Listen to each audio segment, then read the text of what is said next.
suka sharing, misalnya di depan umum, misalnya seperti dengan kegiatan seperti ini. Walaupun saya tahu saya adalah orang yang kurang sistematis ketika menyampaikan sesuatu, tapi saya senang. Nah, senangnya itu yang membuat saya akhirnya jadi lebih pede, dan itu yang saya berusaha untuk saya tampilkan. Jadi itu yang menjadi kekuatan dari diri saya.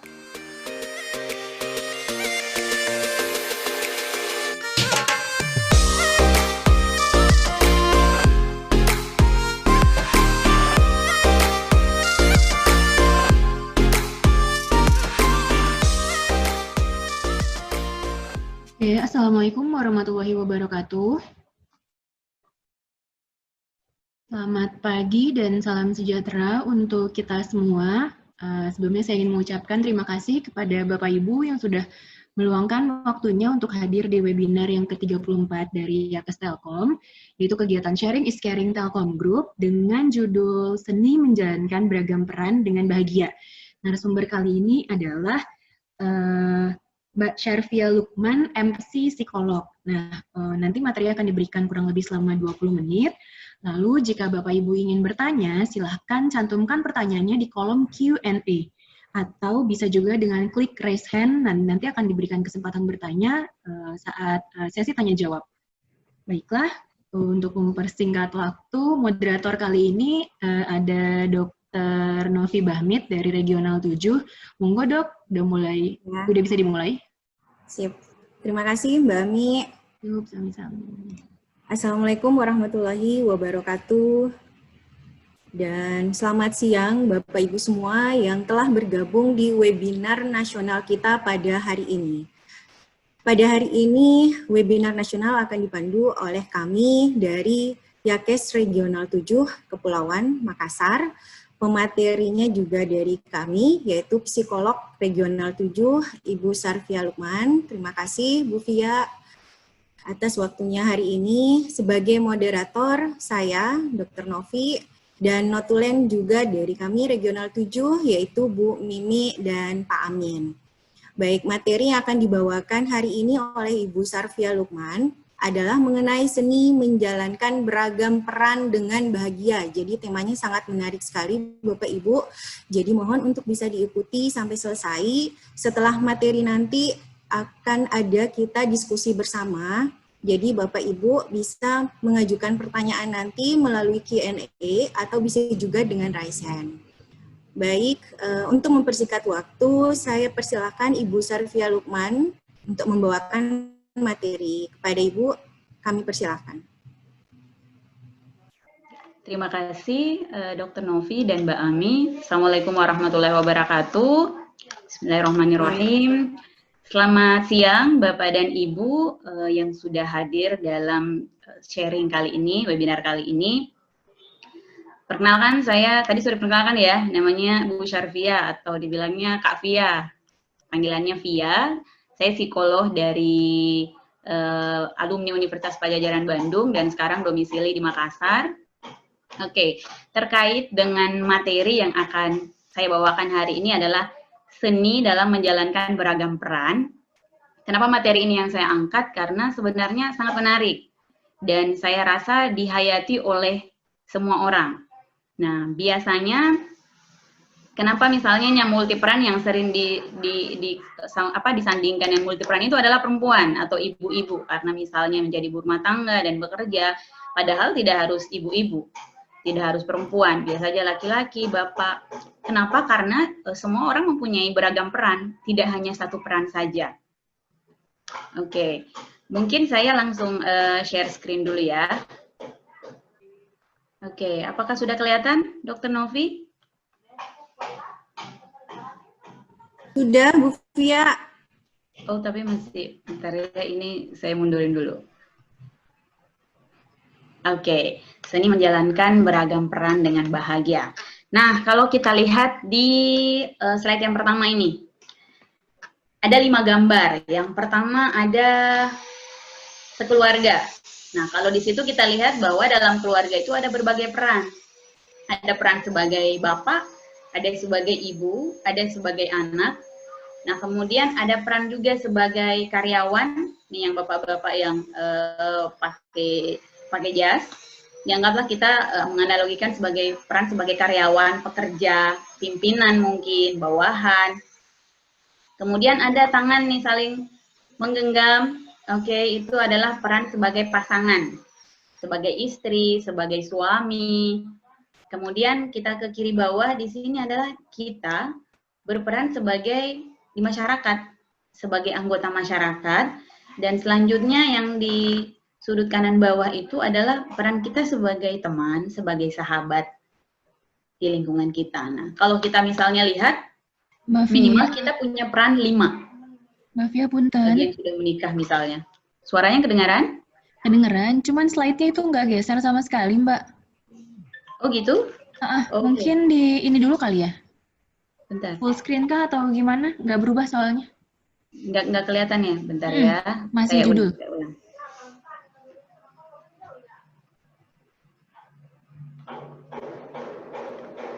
Oke, sudah? Sip, sudah yang sekarang. Silakan, Mbak. Sudah kelihatan, Mbak Novi? Udah, Bu Via. Lanjut. Oh, udah. Oke. Maaf, ini ada suara yang terdengar juga nih di sekitar rumah saya. Ya, jadi sebenarnya kalau kita lihat kembali lagi dengan multi peran itu, beragam peran itu, tiap orang, misalnya anggaplah yang sudah menikah dan bekerja, itu bisa jadi memiliki peran minimal 5. Sebagai pasangan, sebagai orang tua, sebagai anak, sebagai karyawan, ataupun leader mungkin di tempat kerja, sebagai teman, sebagai anggota di masyarakat. Nah, ternyata beragam peran ini bisa jadi saling tumpang tindih. Misalnya ketika akhirnya kita sebagai ibu dan kita sebagai karyawan misalnya di kantor, nah, itu kadang saling tumpang tindih dan mempengaruhi diri kita. Oke, bentar. Ini nggak bisa geser ya? Bentar ya. Oke, nah dari beberapa hasil penelitian, ternyata relasi antara stres dengan multi peran yang dijalankan oleh individu. Beberapa penelitian yang saya baca, stres ini korelasinya bisa positif.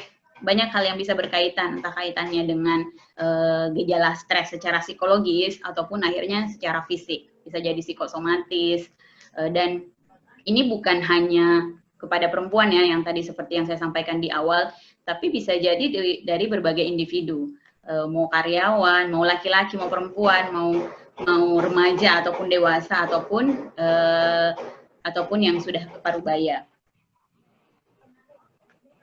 Nah, pertanyaannya sekarang hari ini, Bapak dan Ibu yang hadir di sini, bahagia nggak? Kalau boleh diukur atau kalau boleh dihitung, boleh dicatat kalau misalnya nggak bisa ditulis di chat, dicatat aja atau diingat aja di pikirannya ini di awal kita mulai webinar ini, kira-kira kalau bahagianya skala 1 sampai 10, hari ini berapa? Saya beri waktu ya, kurang lebih 10 detik. Silakan dipikirkan kira-kira berapa nilainya. Nah, contoh kalau misalnya saya pribadi saya berikan nilai hampir 9. Kenapa hampir 9? Karena hari ini adik saya ulang tahun, kemudian setelah 5 bulan saya nggak ketemu sama suami, hari ini saya bersama dengan suami. Kebetulan kemarin baru datang. Jadi kami LDR. Nah, ini yang saya akhirnya menyebut bahwa ya nilainya sudah bisa sampai ke 9. Oke, mungkin Bapak Ibu udah ya, berarti ya. Ini saya nggak melihat responnya, tapi boleh dicatat atau di dalam hati kira-kira nilainya berapa. Nah, oke. Kalau sudah, sekarang kita balik lagi ke judulnya. Kenapa sih harus misalnya seni? Memangnya seperti apa? Bisakah kita bahagia di tengah kondisi stres? Bisakah kita menemukan hal-hal yang membuat kita selalu positif, senang, gembira, dengan kondisi misalnya saat ini plus multi yang kita lakukan? Bisa-bisa saja, dan banyak hal yang bisa kita lakukan. Nah, yang pertama yang bisa kita lakukan adalah self-awareness. Itu apa sih? Mungkin Bapak Ibu pernah mendengar, apa sih aware? Aware itu kalau dalam bahasa ininya sadar diri. Maksudnya sadar diri apa? Nah, kalau misalnya Bapak Ibu pernah mendengar ada namanya emotional intelligence atau intelijensi secara emosi, biasanya kan orang menyampaikan IQ berapa sih, intelektual ininya berapa, questionnya berapa. Nah, ini ada AI, emotional intelligence. Nah, dasarnya atau pondasinya itu adalah self-awareness. Kenapa ini akhirnya bisa nyambung membuat kita bahagia? Nanti kita akan lihat ya prosesnya seperti apa yang akan saya jelaskan. Tapi kalau kita bahas secara penjelasan yang sederhana, self awareness itu apa sih? Kita mengenali, menyadari diri kita dari sisi emosi dan efeknya ke orang. Kita aware siapa diri kita, bagaimana sisi emosi kita. Nah, tapi ternyata penelitian terbaru kalau dari Dr. Tasa Yurich itu ternyata dari beberapa orang, kalau misalnya waktu itu ada penelitiannya sekitar 3.000-an orang kalau nggak salah, yang diteliti, ternyata mereka menganggap bahwa mereka sudah self-aware sama dirinya, ternyata hanya sekitar 10-15% yang sesuai dengan kriteria self-aware itu. Berarti dari sini kita bisa melihat bahwa, oh banyak orang yang mungkin merasa dirinya, saya sudah mengenal diri saya seperti ini, padahal ternyata itu kurang tepat atau kurang sesuai. Oke, nah kita akan bahas. Nah, self-awareness ini ada 3 aspeknya. Yang pertama, emotional awareness. Emotional awareness itu apa? Jadi ternyata mengenal emosi diri dan pengaruh-pengaruhnya. Nah, mungkin Bapak dan Ibu di sini bertanya-tanya, kenapa kita perlu mengenal emosi diri dan pengaruhnya?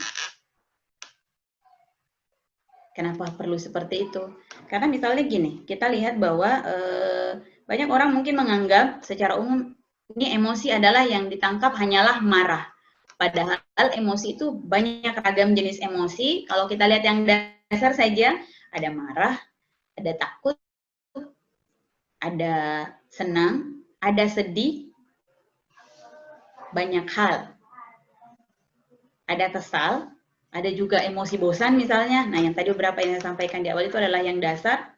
Kenapa perlu dikenali? Karena ternyata kita butuh tahu, oke, hal apa yang bisa membuat saya marah. Atau ketika saya marah, biasanya reaksi yang saya tampilkan apa? Boleh nggak sih saya marah? Nah, ini yang biasanya juga sering keliru yang dipahami oleh orang-orang bahwa kita tidak boleh marah, kita tidak boleh mengekspresikan emosi negatif.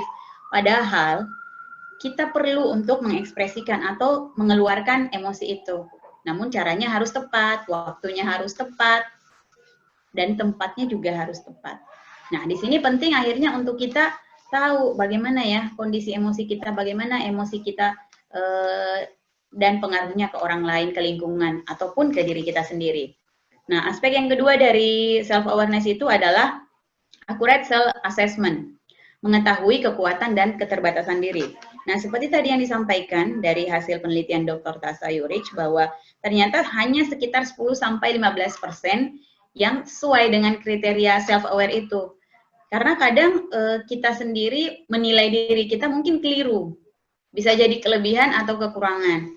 Nah, ternyata kita perlu untuk mengukur diri kita, mengukur kelebihan, kekuatan, dan keterbatasan diri kita. Tapi yang di poin pentingnya adalah harus akurat. Akurat berarti melalui beberapa proses, misalnya. Kita nggak bisa bilang kalau kita adalah orang yang emosional, padahal itu hanya dari satu kejadian misalnya. Atau kita tidak bisa bilang bahwa saya tidak bisa tampil di depan umum. Itu adalah keterbatasan saya, padahal belum pernah dicoba atau memang tidak pernah latihan, tidak pernah ada kesempatan untuk itu gitu. Nah, jadi harus akurat. Akuratnya ini bisa dari evaluasi diri kita ataupun nanti dari feedback profesional ataupun orang lain. Nah, kemudian yang ketiga self confidence. Nah, ternyata ketika kita sudah paham emosi kita seperti apa, kita paham keterbatasan, kita paham kelebihan kita, kita perlu untuk yakin dengan apa yang menjadi kekuatan kita. Misalnya, saya misalnya aware adalah, oke, saya pribadi nih ya, Bapak Ibu, saya adalah orang yang suka sharing, misalnya di depan umum, misalnya seperti dengan kegiatan seperti ini. Walaupun saya tahu, saya adalah orang yang kurang sistematis ketika menyampaikan sesuatu, tapi saya senang. Nah, senangnya itu yang membuat saya akhirnya jadi lebih pede, dan itu yang saya berusaha untuk saya tampilkan. Jadi itu yang menjadi kekuatan dari diri saya. Oke, nah bagaimana ya akhirnya untuk tetap self-aware, tapi juga happy. Kalau dengan kondisi sekarang, pandemi ini, saya baru saja terima telepon tadi pagi dari seorang keluarga. Beliau adalah dokter di suatu universitas. Ternyata merasa bahwa kondisi pandemi ini, COVID ini sangat mempengaruhi. Bukan hanya beberapa pihak, tapi hampir semua pihak. Dan itu mempengaruhi stres. Tapi juga tetap merasa gimana nih caranya supaya mengelola, bagaimana supaya saya tetap happy. Dan ternyata yang disampaikan adalah bukan hanya ke diri pribadi sendiri, karena ternyata orang tua adalah memikirkan bagaimana dengan anak saya, bagaimana dengan pekerjaan menantu saya, dan sebagainya. Nah, sekarang untuk ke diri kita sendiri, gimana ya caranya untuk self-aware dan happy? Nah, tadi kan Bapak Ibu sudah sudah mengukur, kira-kira nilainya berapa nih hari ini. Nah, pertanyaannya sekarang, mungkin nanti bisa di-sharing ya pada saat Q&A, kira-kira apa sih yang pernah atau sudah dilakukan oleh Bapak dan Ibu untuk selama ini tetap happy, tetap bahagia dengan berbagai peran, dengan stres dari berbagai kondisi gitu. Apa yang coba dilakukan sampai bisa tetap happy? Kalaupun misalnya enggak, kalau misalnya merasa tidak happy, kira-kira apa yang terjadi? Nah, sekarang gimana caranya? Di sini ada beberapa tips sebenarnya yang bisa kita lakukan. Yang pertama adalah who am I? Kenali diri. Di beberapa kesempatan seringkali ketika misalnya saya sebagai psikolog misalnya melakukan asesmen ataupun interview, ketika meminta Bapak dan Ibu misalnya untuk coba dong Pak ceritakan kelebihan dan kekurangannya atau tuliskan misalnya di data riwayat hidup, umumnya sulit untuk menuliskan kelebihan. Yang mudah dituliskan adalah kekurangan saya ini. Nah, berarti kan ada yang salah dengan frame kita bahwa yang utama yang sering kita ingat adalah kekurangan kita. Padahal mengenali diri itu adalah bisa dari berbagai aspek. Misalnya yang pertama, kalau ada salah satu contoh untuk cara mengenali diri dengan metode Johari Window. Mungkin Bapak Ibu nanti bisa browsing atau mencari apa sih itu Johari Window. Jadi dia ada 4 kuadran. Untuk mengenali diri itu ada hal-hal yang kita ketahui, yang hanya diketahui oleh diri kita sendiri. Ada hal-hal yang diketahui hanya oleh orang lain. Ada hal yang orang lain ketahui tapi tidak kita ketahui. Dan ada satu sisi blind spot yang kita nggak tahu, orang lain juga nggak tahu tentang diri kita. Nah, kalau kita lihat di gambar ini, di sini ada kucing yang bercermin, ternyata di cermin itu bukan kucing, tapi singa. Artinya apa? Bisa saja sebenarnya apa yang kita tampilkan, atau apa yang tampil atau diri kita sekarang ini, itu belum sesuai dengan potensi kita yang sebenarnya.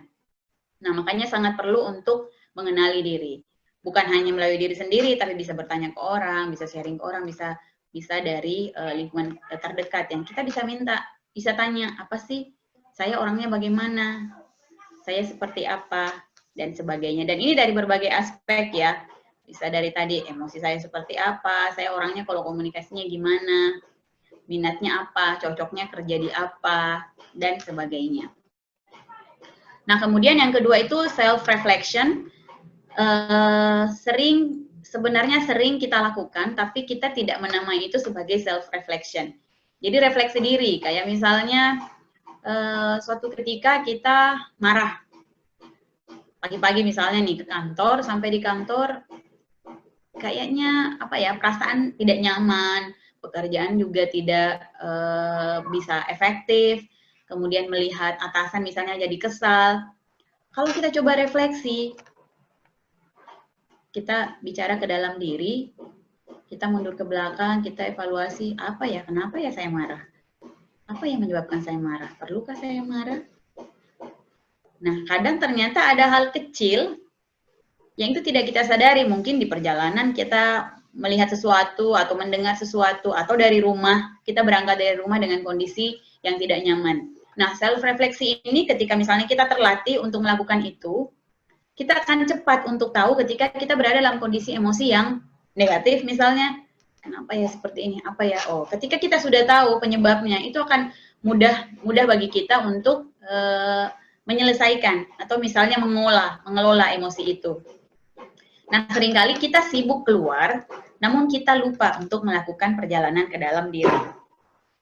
Nah, jadi sering-seringlah untuk melakukan refleksi, perjalanan ke dalam diri untuk tanya apa sih yang terjadi dengan diri saya. Selanjutnya menambah wawasan. Nah, kenapa poin menambah wawasan ini penting untuk mengembangkan self-awareness kita? Karena kadang kita sulit misalnya memberikan label atau memberikan nama atau saya kelebihannya apa ya? Oh, Oke. Ternyata ketika saya membaca ada misalnya informasi, oh saya oke nih di sini, saya bisa nih di sini.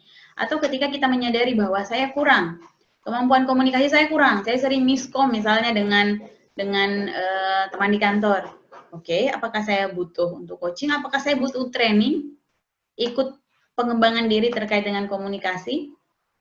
Dan dengan menambah wawasan, kita juga akan makin tahu ternyata ada hal-hal atau ada potensi-potensi kelebihan yang tersimpan dalam diri kita yang sebelumnya kita nggak tahu. Tapi dengan menambah wawasan ini akhirnya jadi tahu. Selanjutnya ada feedback dan sharing. Nah, kalau feedback dan sharing, kalau sharing misalnya kita berbagi, bercerita misalnya ke teman, ke keluarga misalnya, dan dengan sharing itu kita akan mudah untuk mendapatkan umpan balik misalnya dari orang lain atau yang ada di lingkungan kita. Nah, dari umpan balik itu kita bisa melihat ada hal-hal yang sebenarnya memang sesuai dengan diri kita, tapi ada juga hal-hal yang sebenarnya sesuai tapi kita tolak. Kita tidak terima. Misalnya ketika teman mengatakan, misalnya gini contoh, saya balik lagi ke contoh saya pribadi. Saya ngobrol misalnya sama seorang teman, saya menyampaikan bahwa, waduh, saya kayaknya ini deh, mau jadi ini. Aduh, saya mau usaha ini misalnya. Akhirnya teman ini bilang, wah kamu sih dari dulu gitu, banyak mau. Oke, contoh misalnya, banyak mau. Betulkah saya banyak mau? Betul berarti ya. Jadi saya nanya lagi, atau saya malas ya? Enggak, kamu enggak malas. Tapi kamu terlalu banyak mau, jadi kamu enggak fokus. Kamu mau kemana? Terlalu banyak yang diinginkan, dan akhirnya tidak fokus dan tidak konsisten untuk ke satu hal gitu. Nah, dari feedback itu akhirnya kita malah jadi lebih tahu, oh, oke, ini adalah salah satu masalah saya, atau ini keterbatasan saya.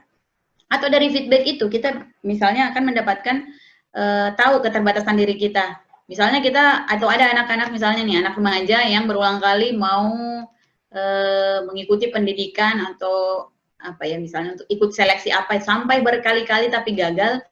Nah, kalau nggak di feedback, dengan feedback misalnya berarti bukan di situ gitu, atau memang nggak cocok di situ, ya udah. Nah, kadang kita butuh feedback untuk lebih tahu, oke, berarti memang saya batasannya di sini. Atau misalnya saya batasan dalam hal saya nggak mampu mengerjakan itu, jadi sebisa mungkin saya tidak menerima pekerjaan yang saya tahu saya terbatas di situ. Gitu. Oke. Nah, selanjutnya adalah pendekatan spiritual. Nah, pendekatan spiritual di sini adalah hal yang sangat apa ya, bisa memayungi semuanya. Karena kenapa? Karena dari ternyata kalau Bapak Ibu pernah mendengar istilah mindfulness atau mindful living atau proses apa ya, jadi kita betul-betul terlibat atau menyatu. Kayak misalnya gini, Bapak Ibu yang Muslim mungkin pada saat sholat, jadi pada saat sholat itu kadang banyak hal yang teringat, tiba-tiba terlintas misalnya. Ternyata dari si penelitian bahwa ternyata pada saat sholat atau pada saat ibadah itu kita lagi mindful gitu. Jadi kemampuan untuk mengingat, problem solving itu akan jadi muncul dengan cepat. Atau kayak misalnya kayak tadi dikaitkan dengan berbagai peran. Kalau kita pendekatan spiritual, waduh saya sudah harus kerja, saya udah harus urus suami, saya udah harus urus anak, tapi kok lelah gitu, tapi kok capek. Nah, dari pendekatan spiritual ini, dengan ibadah, dengan bersyukur, dengan ikhlas, ataupun dengan proses mindful, atau kalau dalam ini kayak kegiatan meditasi, itu bisa membuat kita jadi aware, membuat kita jadi sadar bahwa ternyata kita bisa menjalankan multiperan itu, misalnya. Hal itu yang sering menjadi apa ya? Kadang tidak disadari bahwa dengan pendekatan spiritual, dengan kegiatan atau ritual ibadah yang kita lakukan, itu bisa membuat kita lebih aware terhadap siapa diri kita, kemampuan kita apa. Karena sebenarnya ada dua tipe individu atau orang itu. Ada yang memang tidak sadar akan dirinya, makanya dia tidak berusaha mengembangkan diri atau dia tidak berusaha survive dengan multiperan itu. Atau memang tahu tapi tanda kutip malas gitu. Jadi kayak malas untuk mengembangkan dirinya padahal sebenarnya dia punya potensi untuk mengatur berbagai hal, misalnya dengan berbagai peran. Nah, kalau dalam agama Islam, kalau yang saya kenal ada kalimat yang seperti ini. Ini hadis atau apa saya juga kurang ingat detail. Man arafa nafsahu faqad arafa rabbahu. Siapa yang mengenal dirinya maka dia akan mengenal Tuhannya. Sejak dulu saya bingung ini kenapa ya harus seperti ini, maksudnya apa? Oke, semakin sering merefleksi diri semakin akan tahu bahwa semakin kita kenal diri kita semakin kita tahu untuk apa sih kita ada, misalnya untuk apa kita ada di keluarga yang seperti ini, untuk apa kita bekerja di tempat yang seperti ini.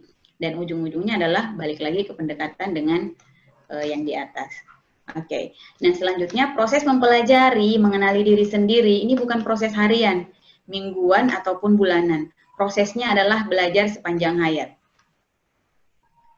Karena ini bukan instan, nggak bisa sekali sharing atau sekali misalnya pelatihan kita langsung mengenal diri, tidak. Tapi prosesnya panjang sampai hayat, sepanjang hayat. Oke, saya rasa cukup, Dr. Novi. Mungkin kita nanti akan lebih banyak sharing. Terima kasih.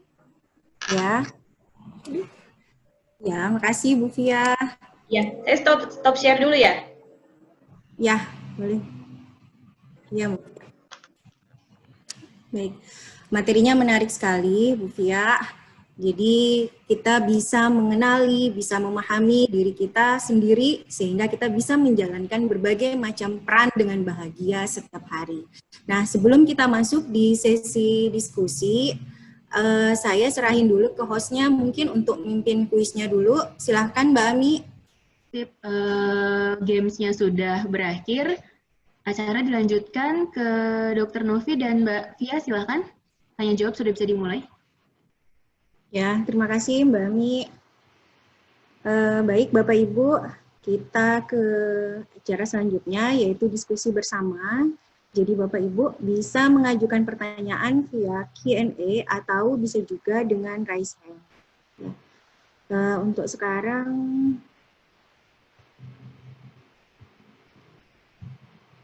ada raise hand, Bapak. Kita ke raise hand dulu ya, Bu Fia. Bapak Resman Sirait. Pak Resman Sirait. Bapak bisa di-unmute, Pak. Dan mengajukan pertanyaannya, Bapak. Bapak Resman Sirait.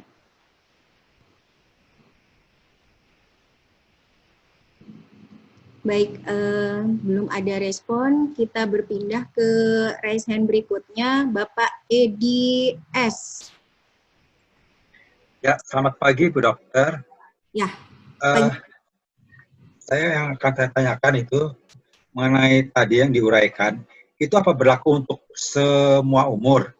Karena kita kan manusia umurnya bertingkat-tingkat ya, ada yang sampai dengan 20 mungkin perilakunya seperti apa, di umur 20 sampai 30 seperti apa, 30 sampai 50 seperti apa, dan lebih dari itu seperti apa. Itu apa berlaku sama atau dibeda-bedakan gitu sesuai dengan umurnya? Terima kasih, Dok. Ya, makasih Pak. Silahkan mungkin Bu Fia bisa langsung menjawab, Bu. Apakah ada perbedaan umur Bu Fia dalam menjalankan beragam peran seperti yang tadi Bu Fia sampaikan? Sebenarnya sih tidak ada perbedaan umur, karena kalau dari sudut teorinya sendiri bahwa masalah self-awareness ini bisa dari anak, maksudnya anak itu belum sampai aware banget tentang dirinya. Tapi semakin kemungkinan, kalau logikanya seperti ini, lebih bertambah umur, mungkin akan jadi lebih aware. Tapi balik lagi yang perlu diingat adalah lebih aware-nya ini apakah betul-betul akurat atau memang berdasarkan pengalaman misalnya. Karena kadang kenapa akhirnya tadi disampaikan bahwa kita harus mempelajari diri sampai sepanjang hayat, karena kita juga manusia berubah. Ketika kita belajar, walaupun misalnya usia kita anggaplah misalnya sudah 50, tapi kita tetap semangat belajar atau tetap aktif untuk sharing atau tetap berproses untuk mengenali diri kita, makin ini lagi, makin paham lagi bagaimana ketika mengelola masalah sehingga akan tetap happy gitu. Jadi nggak bergantung dengan umur. Ya. Baik, gimana Bapak? Pak Edi? Gimana Pak Edi? Ya. Baik, kita berpindah ke raise hand berikutnya. Pak Beni Juniardi. Silahkan Pak, di-unmute. Oke, terima kasih Bu Pia. Yang mau saya tanyakan gini Bu, kenapa ya Ibu tadi bahagia, kenapa bahagia itu selalu ada faktor luar, kok harus ada pemicunya ya? Ibu tadi bahagia di skala 9 karena ketemu suami, karena adiknya ulang tahun gitu. Jadi pertanyaan saya, apakah memang bahagia itu harus ada pencetusnya atau harus ada stimulusnya gitu? Saya pernah beli mobil baru Bu ya, saya bahagia juga. Saya cari di mobilnya itu, bahagia itu nggak ada, unsur bahagia di mobil itu nggak ada gitu. Sebenarnya unsur bahagia itu sudah ada di diri saya sendiri gitu. Itu Bu pertanyaan yang nomor 1 itu ya. Jadi apakah memang bahagia itu selalu harus ada faktor luar gitu? Kalau tidak ada faktor luar, apakah kita tidak bisa bahagia gitu? Itu pertanyaannya. Yang kedua, mengenai who am I tadi Bu ya, upaya-upaya who am I. Apakah mengenal diri itu ada ininya nggak, ada progresnya, ada tahapannya nggak? Karena gini, apakah beda waktu muda dengan waktu usia tua gitu? Karena waktu muda Bu, saya berani Bu, tadi kayak di slide Ibu, saya harimau dulu itu waktu muda itu. Tapi sekarang begitu terbalik ya Pak? Ya? Sekarang terbalik ya, harimau jadi kucing? Gitu, saya begitu berkeluarga kok jadi kucing Bu. Itu gimana Bu tanggapannya Bu? Terima kasih Bu. Oke. Ya. Langsung ya, Dr. Novi. Oke, menarik sekali Pak Beni.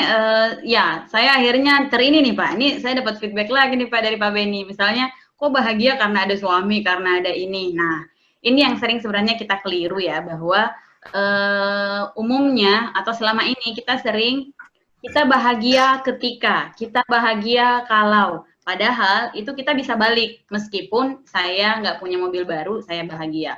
Meskipun saya masih LDR sama suami, saya bahagia. Nah, tidak harus selalu dari luar, tepatnya sebenarnya di dalam. Namun, kalau kita balik ke prinsip self-awareness itu adalah, ternyata ada hal internal, ada eksternal. Nah, kalau dari, ada waktu itu saya juga sempat ikut webinar juga, nah dari salah satu dosen yang, dari beberapa penelitian ternyata, jadi orang yang, ini penelitian ya, orang yang pandai atau memiliki kemampuan berpikir yang lebih tinggi, itu biasanya level bahagianya juga beda. Jadi dia bisa mengatur level bahagianya. Kayak misalnya nih Pak, Bapak punya mobil baru, mungkin levelnya sama dengan saya yang punya motor baru. Karena bahagia ini unik. Saya rasa semua orang mencari bahagia, tapi karena kita tidak ada standar ya. Tadi juga ada pertanyaan saya lihat di Q&A, standarnya apa sih bahagia, harta atau apa? Nah, itu akan berbeda karena bukan di situ ternyata letaknya. Tapi kita semangat mencari itu karena kita mencari bahagia. Tapi pas ketemu ternyata bukan itu gitu. Nah, ini balik lagi ke masing-masing bahwa standar bahagia kita itu seperti apa itu beda. Oke, kemudian yang kedua, apa tadi Dr. Novi, saya agak lupa. Gimana mengenali diri Bu Fia pada saat mengenali diri. Nah, mengenali diri misalnya apakah sama ketika misalnya kita masih muda dengan kita sudah berumur, misalnya Lolita, kalau 50 tahun lah misalnya, enggak. Yeah. Sebenarnya enggak juga berubah, malah ketika misalnya udah Lolita, malah sebenarnya semakin mengenali diri. walaupun ada hal-hal tertentu yang menjadi keterbatasan. Kayak tadi yang self-accurate assessment itu, jadi mungkin dengan usia yang sudah Lolita ini, dengan pengalaman yang sudah banyak, bisa jadi akan jadi banyak khawatir, pertimbangannya akan banyak, walaupun sebenarnya tahu saya keterbatasan saya di sini atau kekuatan saya di sini. Nah, dengan Lolita ini ada keterbatasan lain yang juga mempengaruhi self aware kita. Misalnya kita secara fisik mungkin sudah tidak se-fit dulu misalnya, atau tidak segercep dulu, atau misalnya ada hal lain yang banyak sekali yang kita pertimbangkan dengan lingkungan kita. Gitu Pak Beni. Jadi lebih bertambahnya usia bukan jaminan bahwa kita akan semakin mengenali diri, tapi sebenarnya dengan bertambahnya pengalaman, dengan adanya keterbatasan tertentu, itu bisa jadi membantu kita untuk lebih akurat dalam mengenali diri kita sendiri. Gitu Pak Beni. Terima kasih loh pertanyaannya Pak Beni. Yang pertama itu saya tertohok Pak. Ya, bagus sekali pertanyaannya ya Bu Fia. Ya betul. Pak Beni. Ya oke, oke. Jadi Ya, kesimpulannya gimana? Jadi kesimpulannya gimana? Jadi tetap tapi kita harus mencari terus kebahagiaan gitu ya. Kebahagiaan nggak sebenarnya, nah ini kalau bahasa-bahasa puitisnya nih Pak, kebahagiaan itu sebenarnya nggak jauh-jauh dari kita. Kalau dari penelitian ini saya balik lagi ke penelitian ya Pak. Saya sempat baca itu penelitian di Amerika dari sekitar berapa ratus orang yang diteliti itu sepanjang 3 dekade kalau nggak salah. Diikuti perkembangannya beberapa bapak-bapak atau laki-laki. Ternyata yang membuat orang bahagia itu dari hasil penelitian itu adalah kebersamaan dia dengan orang sekitar. Jadi ketika relasinya bagus dengan keluarga, dia punya teman yang dekat, lingkungan, jadi bahagia itu kalau saya sih mengambil kesimpulan bahagia itu memang nggak bisa sendiri gitu Pak. Kita akan lebih bahagia ketika itu kita rasakan bersama orang lain. Oke, ya siap. Gitu Pak Beni. Oke, terima kasih Bu Pia. Ya, sama-sama Pak Beni. Baik, kita ke raise hand berikutnya, Bapak Arif Suryono. Bapak Arif Suryono, silahkan di-unmute, Pak. Assalamualaikum, Bu. Waalaikumsalam warahmatullahi wabarakatuh. Ya, saya mau tanya ke Ibu Servi ya. Iya, Pak.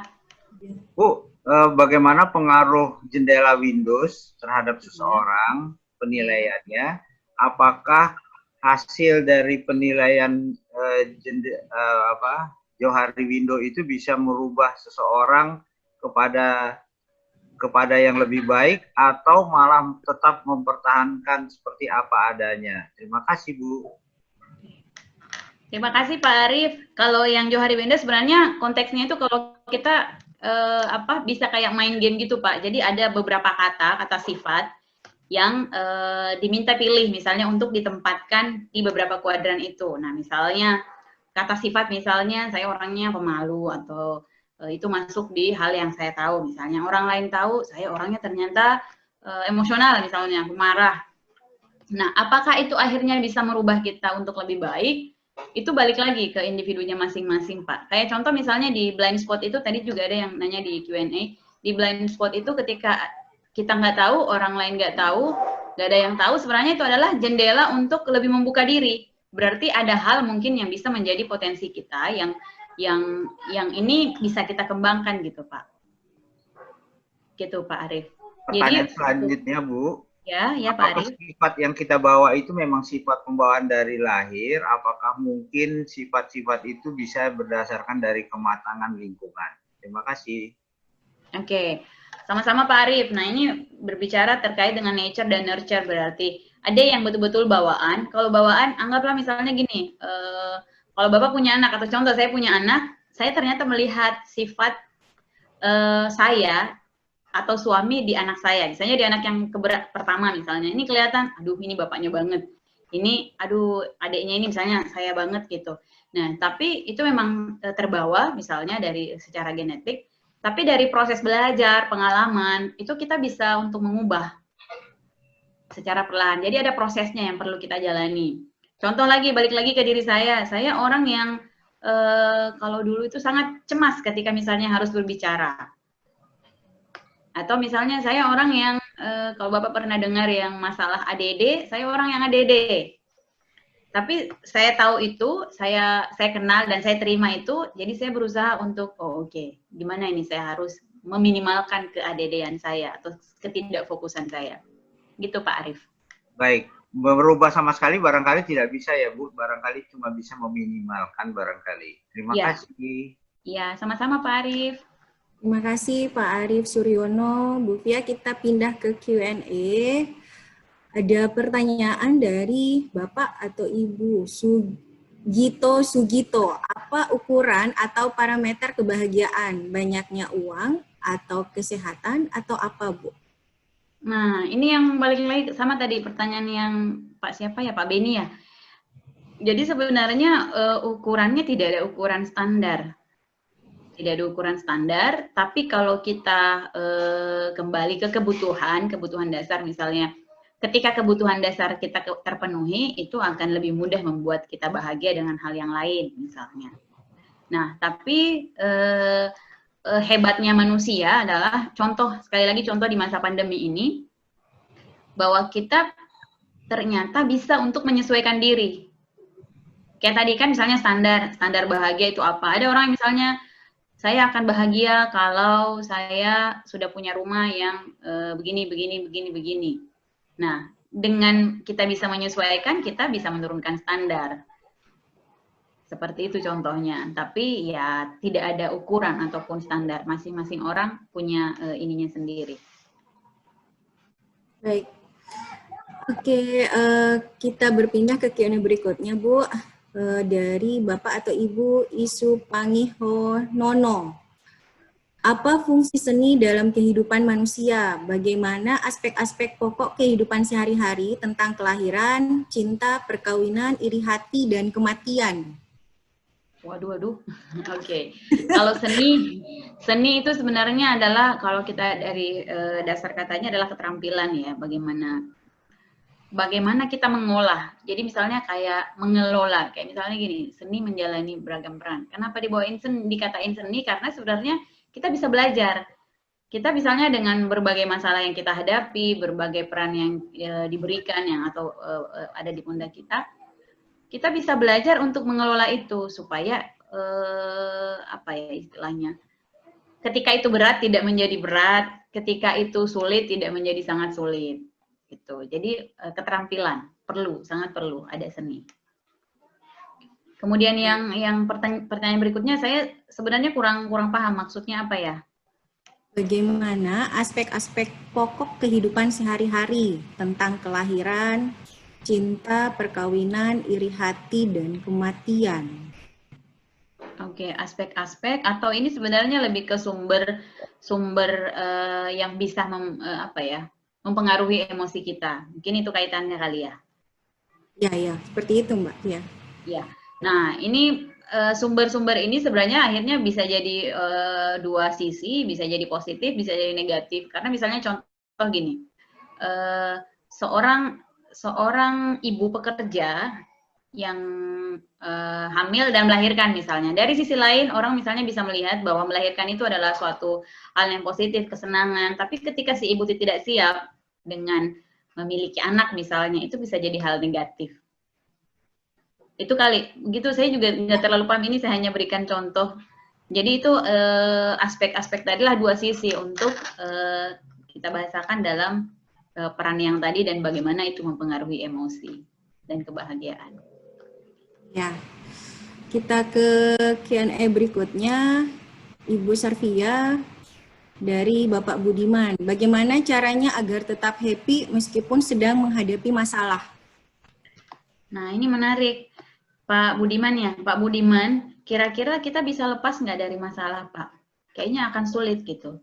Selalu ada masalah, selalu ada stresor, selalu ada hal-hal yang membuat kita jadi mikir, kok kayak gini, ini harus gimana, ini ada masalah ini lagi gitu. Nah, balik lagi ke seni, memang yang perlu dilakukan adalah belajar untuk mengelola itu, mengelola masalah itu. Bagaimana supaya tetap happy? Kalau prinsipnya yang tadi misalnya gini, prinsipnya saya akan happy kalau gini. Padahal kita bisa, oke, meskipun ini anak-anak lagi, misalnya anak saya belum dapat kerja, atau misalnya, aduh keluarga besar lagi ada masalah ini, tapi saya tetap happy. Atau yang dilakukan adalah, kalau yang self aware tadi, kalau kita ke prinsip self aware, kita sering gini ketika menghadapi masalah. Beberapa orang umumnya sering mengatakan seperti ini. Kenapa ya saya berada dalam masalah ini? Kenapa ya saya tidak bisa menyelesaikan pekerjaan ini dengan baik gitu? Pasti saya ada salah. Kenapa ya? Kenapa ya? Nah, kita bisa ganti pertanyaannya dengan apa ya yang bisa saya lakukan untuk membuat pekerjaan saya ini atau laporan saya ini bagus, atau laporan saya ini oke dari biasanya gitu. Nah, penggantian pertanyaan antara kenapa, why dengan what, dan apa, itu akan mengubah frame kita. Ketika misalnya kita jadi apa, akan beda. Jadi akan lebih positif, akan lebih akhirnya mengarahkan, oh oke, apa yang bisa saya lakukan, sumber daya apa yang saya punya, nah itu akan membantu kita mungkin untuk lebih bahagia. Ya. Itu mungkin. Pertanyaan berikutnya, Bu Fia, dari Pak Muslih Masruri. Selamat pagi, Bu Fia. Pada teori pengenalan diri jendela Johari, pada area blank spot, saya tidak tahu. Orang lain pun tidak tahu. Bisa diberikan contoh dalam kehidupan sehari-hari dan apa kelebihan dan kekurangannya pada karakter yang demikian ini? Oke. Nah, ini karena blind spot, jadi sebenarnya tadi juga sempat saya jawab juga ya. Tadi siapa ya yang bertanya, yang raise hand tadi, karena itu blind spot, nggak ada yang tahu, sebenarnya itu membuka kesempatan untuk hal-hal positif bisa kita kembangkan di situ. Karena kita nggak tahu, orang lain juga nggak tahu. Jadi ada hal di dalam diri kita yang bisa dijadikan hal positif. Gitu. Contohnya apa ya? Oke. Kalau contoh ini, misalnya saya tidak tahu bahwa ternyata saya orangnya emosional misalnya. Sorry, bukan emosional. Oke, emosional misalnya, atau kurang sabar, anggaplah kurang sabar. Orang lain juga nggak tahu ternyata bahwa saya itu kurang sabar. Nah, kalau itu cocok nggak ya? Bentar, Bu. Orang lain nggak tahu saya kurang sabar, tapi saya bisa akhirnya belajar gimana sih untuk sabar. Saya nggak tahu juga saya sabar atau tidak, orang lain juga ketika saya tanya, saya sabar nggak tahu misalnya. Nggak terlalu jelas sih misalnya sabar atau enggak, karena ini kaitannya dengan sifat ya, kata sifat. Nah, itu kita bisa jadi belajar untuk hal positif baru yang tidak ada dalam diri kita dan tidak pernah disampaikan oleh orang lain di luar kita. Gitu, Dr. Novi. Ya, baik Bu. Dari Baiti Hariri, selamat pagi. Bagaimana kita mengelola diri, emosi diri jika kita sering menjadi tempat pelampiasan emosi orang lain dan hal ini mempengaruhi kebahagiaan kita? Oke, ini menarik juga nih pertanyaannya Dr. Novi, karena ternyata banyak orang-orang yang mungkin merasa tidak terlibat misalnya dengan masalah, tapi selalu menjadi subjek dari pelampiasan kemarahan orang lain. Nah, sebenarnya ketika kita aware, ketika kita self-aware kita bagus, kita juga harus, dan kita bisa mindful ya, kita bisa membatasi, misalnya gini, misalnya lingkungan relasi kita kan ada nih, ada ring 1, ada ring 2, ada ring 3. Jadi kita bisa menentukan, sebenarnya mulai menentukan. Ring 1 misalnya adalah teman dekat saya, misalnya ada 3 orang atau keluarga. Ring 2 teman yang nggak terlalu dekat, tapi apa misalnya. Ring 3 misalnya pimpinan atau atasan misalnya.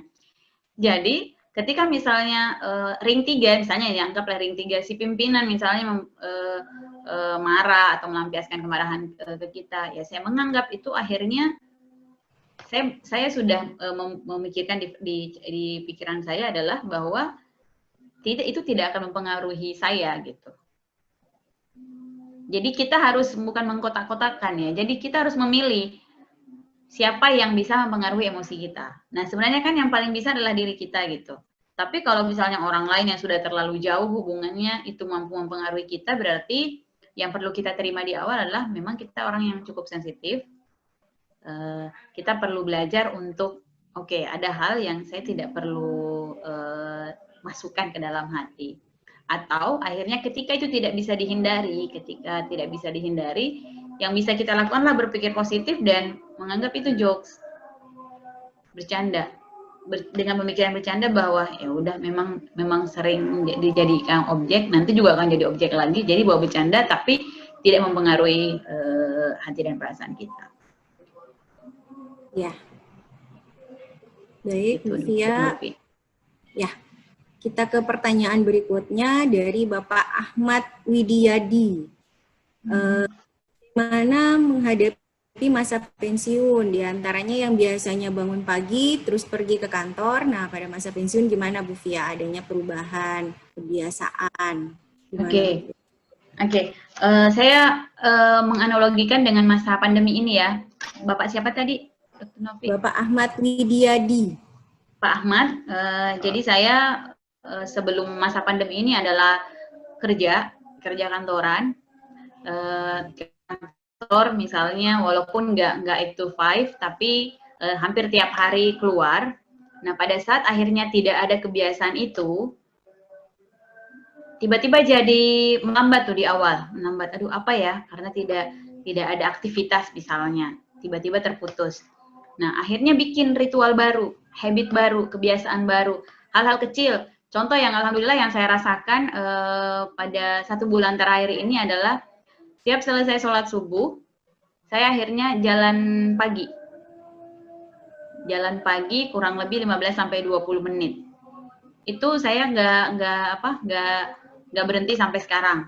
Jadi berusaha untuk jadi konsisten walaupun kecil-kecil. Nah kalau misalnya setelah jalan pagi, ngapain lagi? Berarti bikin rencana aktivitas di awal. Di malam hari misalnya, atau mau rencananya seminggu. Habit kecil-kecil aja Pak, misalnya kayak tadi jalan pagi, kalau kaitannya tadi dengan yang bangun pagi ya Pak. Kayak gitu. Kalau misalnya untuk hal mendadak hilang ini Dr. Novi.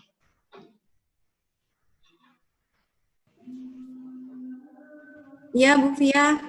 Iya, kayaknya tadi sinyal saya tiba-tiba menghilang. Oh iya. Baik Bu Fia. Kita ke pertanyaan berikutnya. Dari Lydia Monarita. Assalamualaikum Kak Fia, saya sangat menyadari bahwa salah satu kelebihan saya adalah teratur dan disiplin dalam hal apapun. Sejak terbiasa dengan target, sampai kekerjaan sehari-hari pun kadang dikasih target. Padahal lain, hal tersebut membuat emosi menjadi labil karena mungkin dipengaruhi oleh stres juga, apalagi saat pandemi seperti ini. Nah, bagaimana caranya mengubah kebiasaan tersebut? Karena habit itu kadang-kadang membuat kita sulit untuk mengubahnya. Via. Oke. Ya, waalaikumsalam Mbak Lydia. Sebenarnya yang pertama yang perlu diapresiasi adalah memang sudah disiplin dan teratur ya. Sejak kecil ini banyak juga orang yang akhirnya ingin sekali seperti itu sebenarnya. Nah, tapi kalau misalnya kaitannya sekarang karena ada lagi pandemi, kemudian ada target, dan sampai akhirnya mempengaruhi ini ya, jadi stres, jadi sulit untuk mengubah kebiasaan itu. Nah, sebenarnya bukan kebiasaannya yang perlu diubah, tapi toleransi kita terhadap hal yang membuat kita misalnya kurang nyaman. Kayak misalnya gini, yang perlu ini perlu refleksi juga sebenarnya Mbak Lydia, atau introspeksi. Kayak misalnya contoh yang tadi adalah, oke, bukan menyampaikan, bukan memikirkan bahwa kenapa ya saya jadi nggak bisa menyelesaikan target. Aduh, kenapa ya banyak banget ini targetnya. Saya harus bagaimana, padahal ini juga lagi pandemi, saya juga lagi stres, saya juga banyak yang dipikirkan. Diganti jadi apa? Oke, apa yang harus saya lakukan supaya kerjaan yang banyak ini bisa teratur atau bisa akhirnya lebih efektif saya kerjakan. Atau yang pertama sebenarnya yang perlu dicek dulu adalah emosi saya ini sebenarnya efeknya karena kerjaan ini, karena habit ini, atau efek pandemi, atau ada hal lain. Nah, itu yang perlu coba ditanya ke dalam diri, kira-kira apa? Nah, seringkali kayak gini ya, self-awareness ini, ketika kita sudah terbiasa untuk melakukan itu, melakukan refleksi, melakukan evaluasi ke diri, bertanya ke diri, kadang bahkan tubuh kita pun akan menyampaikan, akan memberikan kode.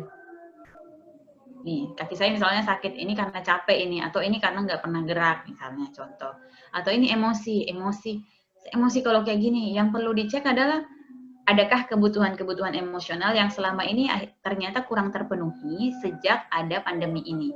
Karena ini yang kadang kurang disadari oleh orang. Habitnya sama, pekerjaannya sama, tapi sekarang ada yang berubah. Ada new normal, misalnya kita nggak bisa sering-sering ketemu teman, kita nggak bisa berinteraksi dengan teman, dan sebagainya. Gitu sih, kayak Bu Novi. Ya, baik Bu Fia.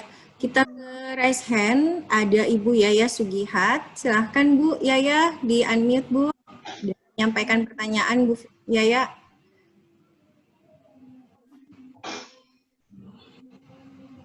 Bu Yaya.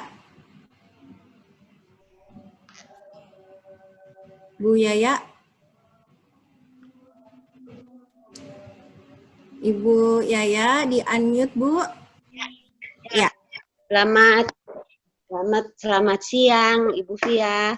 Ya, selamat siang Bu Yaya. Ketemu kembali. Ya, yang saya ingin tanyakan sejauh mana hubungan antara self awareness dengan IQ dan EQ seseorang, Bu?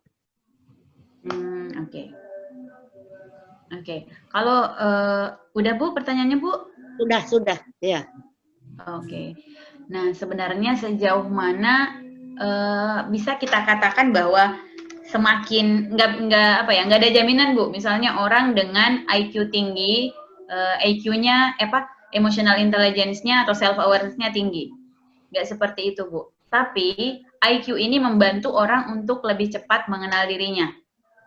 Nah, tapi kan ada orang yang misalnya dengan IQ tinggi tapi tidak merasa sudah mengenal dirinya, merasa sudah tahu. Nah, balik lagi sebenarnya ke kebiasaan atau hal yang dilakukan untuk menyadari atau untuk mengetahui diri, emosi diri, dan efeknya ke orang lain. Jadi kayak misalnya gini Bu, ketika IQ-nya misalnya tinggi, tapi dia lagi belajar untuk mengenali emosinya, mengenali emosi orang, dia akan lebih cepat Bu, untuk ketika dia ekspresi seperti ini, berarti saya harus menghindar karena dia misalnya pasangan saya akan seperti ini, atau dengan dia belajar misalnya dan dengan IQ tinggi dia akan cepat untuk paham. Kalau misalnya di badan saya reaksinya seperti ini, saya muncul keringat, deg-degan atau apa, berarti ini saya lagi cemas misalnya. Nah, itu lebih cepat gitu Bu prosesnya, tapi tidak menjamin bahwa IQ tinggi, self awareness-nya atau emotional intelligence-nya akan tinggi. Gitu Bu Yaya. Oh, jadi nggak bisa diprediksi ya Bu ya? Enggak. Karena ini kan beda Bu. Jadi kalau yang dulu akhirnya kenapa muncul emotional intelligence, karena sempat dianggap bahwa yang membuat orang sukses, yang membuat orang berhasil itu adalah IQ ya Bu ya, intellectual quotient. Tapi ternyata nggak hanya itu Bu, ada lagi emotional quotient atau emotional intelligence dan spiritual. Gitu Bu ya. Iya, jadi ada spiritual quotient-nya juga ya Bu ya? Iya betul Ibu. Kalau yang kita bahas sekarang self awareness itu masuk dalam emotional intelligence. Iyo, makasih Bu atas penjelasannya. Sama-sama Bu Yaya. Kita ke pertanyaan berikutnya di Q&A, Bu Fia. Dari Bapak Heri. Bagaimana menghadapi anggota keluarga yang sedang dalam keadaan yang labil emosinya, mungkin akibat terlalu lama stay at home? Ada nggak tip and triknya yang aktual agar juga tidak menular ke yang lain? Sebenarnya yang perlu dicek adalah yang anggota keluarga ini usianya berapa, kisaran usianya, laki-laki atau perempuan, aktivitasnya apa sebelum pandemi ini, karena biasanya yang membuat orang akhirnya emosional adalah ada kebutuhan emosinya, ada kebutuhan psikologisnya yang tidak terpenuhi atau tidak bisa terekspresikan. Itu yang perlu dicek. Kayak misalnya gini, contoh anak remaja misalnya, saya punya adik yang remaja di awal-awal pada saat akhirnya tinggal di rumah, keluar dari pesantren, tinggal di rumah tapi juga nggak boleh keluar, ya reaksi emosinya ketika diminta papa misalnya, ayo bantu ini dulu, Mungkin dia tidak menyampaikan tapi mukanya kusut atau apa. Nah, caranya, tips and triknya, oke, ini anak remaja, apa sih yang bisa membuat dia happy atau apa sih yang bisa bikin dia ini, oke, misalnya kan nggak bisa selalu keluar, oke, minimal saya keluar belanja, misalnya ke depan, tetap dengan protokol kesehatan, ikut, adik misalnya ikut, atau misalnya minimal dengan ya udah beliin kuota, nah itu bikin happy lagi, atau hal lain. Yang perlu dicek sebenarnya apanya dulu, sumbernya apa dulu. Yang terakhir, misalnya contoh ke adik saya yang bisa saya lakukan adalah, ini kayaknya udah nggak nyaman karena udah jadi emosional, efeknya misalnya ke adik saya misalnya, ke anak saya, maaf. Ke anak saya karena jadi sering berantem, oh berarti ini udah butuh nih kasih sayang orang tua. Pulangin ke orang tua dulu, contoh. Gitu contoh, Pak. Berikutnya Bu Fia dari Ibu Ani Musafitri. Dengan cara apa mengatasi emosi kalau tidak dikeluarkan dada terasa sesak, Bu? Oke, terima kasih nih, pertanyaannya juga menarik nih, Mbak Ani. Tadi mungkin sempat saya singgung bahwa ternyata emosi itu perlu dikeluarkan. Kita sering menganggap itu tabu, misalnya kita mau nangis, atau misalnya laki-laki mau menangis, atau mau menyampaikan bahwa saya sedih, saya kecewa, itu perlu. Atau menyampaikan bahwa saya marah, itu sangat perlu, kita butuh gitu. Karena ketika itu tidak dikeluarkan, betul yang tadi disampaikan, dadanya sesak. Anggaplah kayak dada itu kayak emosi itu kayak tempat sampah gitu. Kalau penuh-penuh dengan emosi negatif, itu akan berbau dan itu kayak, ya bisa jadi akhirnya jadi kayak muntah, tanda kutip. Nah, saya menjelaskan dengan analogi ini. Saya mengutip dari ada psikolog senior yang menyampaikan bahwa penyaluran emosi itu anggap kita ini, mohon maaf, BAB, kalau lagi mau BAB. Nah, BAB itu kalau ditahan sakit nggak perutnya? Ya, sakit. Sakit, akan ganggu kesehatan. Nah, itu harus dikeluarin. Nah, yang perlu diingat adalah ketika misalnya kita mau BAB, ada tempatnya nggak, Bu? Ada. Di kamar mandi. Nah, tempatnya berarti memang di tempat yang tidak mengganggu atau tidak ini semua orang. Kemudian ada caranya. Caranya adalah gimana? Caranya kalau yang emosi berarti adaptif. Tidak mengganggu diri sendiri, tidak merusak diri sendiri ataupun orang lain. Ada waktunya juga. Nah, waktunya ini kadang ini yang sering kita kelupaan nih, masalah emosi. Karena ada orang-orang yang menganggap bahwa misalnya kayak gini, kalau kita mau BAB, sebenarnya kita bisa nahan kan? Sampai kita menemukan tempat, sampai kita menemukan toilet. Nah, emosi pun seperti itu. Kita sebenarnya bisa mengelola untuk, oke, tahan dulu, saya harus ngomong ke siapa, atau dengan cara apa misalnya. Kalau saya nggak bisa ngomong, saya nggak ada orang yang saya bisa ajak cerita, saya bisa menulis. Percaya atau tidak, menulis, dan itu kan mengeluarkan. Kita sudah mengekspresikan, dengan menuliskan emosi kita, terserah mau kesalnya apa, tulis aja semua. Nah, menulis itu membuat emosi yang ada dalam dada kita itu keluar, dan itu juga terbantu kan dengan menulis kita akhirnya mikir, ambil keluar dan itu akan lega. Kalau mau lebih oke lagi bisa journaling. Sekarang lagi tren itu journaling. Jadi tiap hari itu bisa buat saya lagi perasaannya apa sih sekarang, apa sih yang membuat saya ini hari ini gini, aktivitasnya gini, yang membuat saya happy ini. Nah, itu nanti akan bisa ke tracking, misalnya kapan akhirnya saya merasa sedih, kapan saya ini, apa ya yang kemarin saya lakukan sampai akhirnya saya bisa happy. Oh, dengan ini, oh dengan itu, dan sebagainya. Itu, Dr. Novi. Baik, Bu Fia.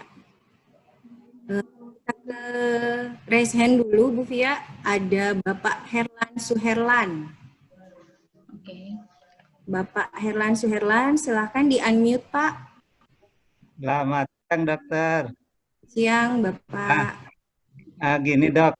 Mungkin pertanyaannya nyambung sama tadi tentang kebahagiaan. Nah, sering mendengar bahagia itu kata orang cukup dengan apa adanya. Nah, yang menjadi pertanyaan saya, apakah kebahagiaan itu identik dengan kesenangan gitu? Misalkan keberhasilan sesuatu dan mengakibatkan kepuas dan senang gitu ya. Terus saya juga sering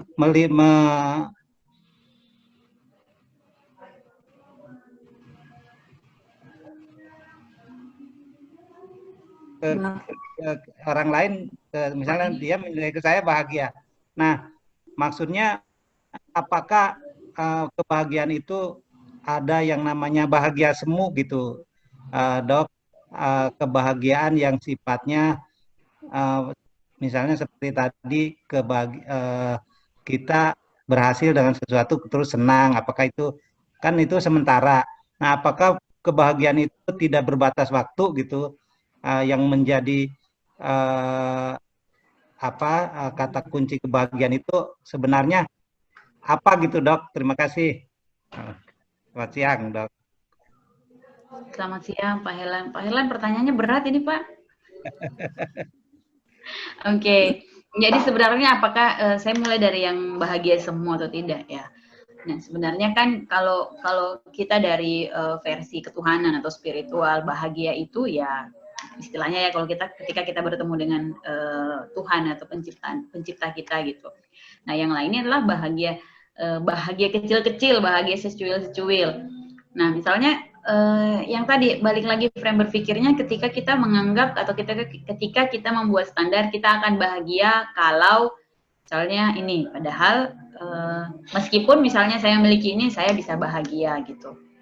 Itu yang perlu ditanamkan dalam pikiran. Dan yang semu itu memang biasanya orang menganggap seperti itu, Pak. Saya kayaknya bahagia kalau saya punya ini. Jadi ngejar ke situ, mencapai hal itu. Pada saat di posisi itu, sebenarnya kan sensasinya hanya sebentar ya, Pak. Tapi ternyata yang bahagia itu adalah ketika kita menikmati prosesnya. Wah, kemarin seperti ini ternyata ya yang perjuangan yang saya lakukan untuk ini. Tapi pada saat mendapatkan itu ternyata bukan itu gitu. Terus kalau yang apa tadi yang paling pertama apa ya? Bahagia itu cukup apa adanya, Dok. Jadi kalau kita merasa apa adanya udah cukup ya udah itu bahagia. Itu betul nggak, Dok, kalau gitu, Dok? Nah, ini agak menjebak sebenarnya nih, Pak, apa adanya. Sama kayak gini, Pak. Kalau orang mau nikah, ya saya terima kamu apa adanya. Saya rasa itu nggak betul gitu, Pak. Betul nggak, Dokter Novi? Kayak gitu ya, misalnya baik mau kita ke pasangan, ke diri kita misalnya, ya saya udah segini aja gitu. Saya cukup dengan apa adanya. Nah, yang perlu diingat lagi adalah bahwa yang perlu kita tanyakan ke diri kita adalah betulkah kita cukup dengan itu atau betulkah potensi kita sampai segitu gitu. Karena sebenarnya ya bahagia itu kita nggak bisa menikmati sendiri. Misalnya gini, Dok, kalau kita lihat keluarga gitu kan, wah keluarga bahagia gitu. Padahal orangnya sendiri nggak merasa bahagia. Padahal kalau kita lihat nih tetangga misalnya kayaknya keluarganya keluarga bahagia gitu kan. Tapi menurut setelah dia kita tanya, dia nggak merasa bahagia gitu, Dok. Itu gimana tuh kalau menilai? Ya, karena itu, Pak, ada standar yang berbeda. Ada standar yang berbeda dan kalau yang kata orang dulu rumput tetangga kelihatan lebih hijau, padahal ya nggak gitu juga. Padahal bisa jadi gini, misalnya orang mengatakan itu orang keluarga bahagia, padahal sebenarnya nggak bahagia. Sebenarnya bahagia ketika ditanyakan ke diri sendiri, kadang ada orang menganggap saya bahagia-bahagia aja kok, saya happy, saya senang gitu. Atau misalnya gini, yang sering menjadi single parent misalnya, itu tidak bahagia karena ini. Atau misalnya belum dapat pekerjaan yang oke sekali, orang lain yang sibuk menjudge, melabel bahwa dia tidak bahagia. Padahal belum tentu, orang itu mungkin bahagia-bahagia aja gitu. Jadi ukurannya bisa jadi sangat berbeda gitu. Kalau standarnya ada jelas, misalnya dari yang bisa diukur, itu bisa. Tapi kalau bahagia saya rasa nggak bisa seperti itu gitu, Pak. Udah terukur ya, Dok. Masing-masing berarti, Dok, ya. Ya, sama-sama, Pak. Terima kasih, Dok. Ya, Bapak. Kita ke pertanyaan terakhir ya, Bu Fia. Iya. Dari Ibu Esti Sukaesi. Ini mungkin tadi itu sudah mungkin perlu diulangi aja, Bu Fia. Bagaimana untuk bisa melihat kekuatan pada diri sendiri? Bagaimana untuk bisa melihat kekuatan pada diri sendiri? Oh, oke. Sebenarnya yang perlu dicek ini adalah dari diri kita sendiri dulu, apa sih yang menjadi kekuatan. Kalau kita nggak tahu bisa dari orang. Kalau kita mau telusuri lagi, biasanya kadang orang lupa gini, Hal apa yang pernah dicapai selama ini? Atau apa yang selama ini bikin bangga? Atau apa yang selama ini hal positif yang berbeda dari orang lain? Atau hal positif apa yang telah membuat misalnya Ibu sudah sampai di tahap ini sekarang? Akhirnya jadi tahu, oh oke, saya ternyata jauh lebih bertanggung jawab daripada orang lain. Saya ternyata adalah orang yang rajin. Saya ternyata adalah orang yang selalu bersyukur. Oh, saya ternyata adalah orang yang saya nggak pernah berharap lebih, tapi saya melakukan pekerjaan memang sebaik mungkin. Yang bikin saya happy adalah ketika saya ternyata dapat apresiasi atau hal yang saya tidak prediksikan atau saya tidak harapkan. Ternyata lebih banyak itu yang saya dapatkan. Kayak gitu sih, melihat ke diri, melihat ke orang lain, atau tanya ke orang lain, dan kembali ke pengalaman kita, apa yang sudah kita lalui. Itu pun Ibu. Ya, demikian Bapak Ibu sesi diskusi kita pada hari ini sangat interaktif sekali ya Bu Fia, banyak sekali pertanyaan dan pertanyaan juga menarik-menarik semua Bapak Ibu. Jadi mungkin dari webinar ini kita semua jadinya bisa mengenali diri kita sendiri, memahami diri kita sendiri, bagaimana kita bisa bahagia. Dan ingat bahwa bahagia itu tidak ada ukurannya dan masing-masing orang memiliki standar masing-masing. Ya, Bapak Ibu, demikian diskusi kita dan webinar kita pada hari ini. Saya kembalikan ke host, silahkan Mbak Ami. Dr. Novi, boleh ditanyain dulu nggak? Boleh, Bu Fia, silahkan. Tadi kan di awal ada skala tuh bahagianya 1 sampai 10. Oh iya. Nah, sekarang tanyakan lagi ke diri Bapak dan Ibu masing-masing. Sekarang kira-kira berapa Bapak Ibu? Apakah ada perubahan atau sama aja tuh misalnya? Ada nggak sih yang berubah atau boleh sambil di ini aja, di dalam hati aja atau di dalam diri aja? Ya, makasih Dr. Novi. Iya. Mungkin siapa tahu yang Bapak Ibu bisa raise hand untuk nilainya, misalkan ada yang ingin menyampaikan. Berapa nilainya? Silahkan di raise hand Bapak Ibu. Ya, kalau bisa mungkin bisa sharing kenapa bisa naik. Atau misalnya kalau ada yang turun, misalnya kenapa bisa turun. Ternyata jadi tahu keterbatasan diri misalnya atau apa gitu. Mungkin yang tadinya 5 berubah jadi 9 misalkan. Ya Bu Fia? Iya. Iya. Baik. Saya tadi karena Pak Beni nih, saya jadi turun nih Pak. Dari 9 tadi jadi 8,5 nih Pak. Pertanyaannya ngena sekali ya Bu Fia. Iya, baik Bu Fia, terima kasih banyak telah memberikan materi di webinar nasional kita. Bapak Ibu juga semoga webinar hari ini bermanfaat. Ya, saya kembalikan ke hostnya, silakan Mbak Ami.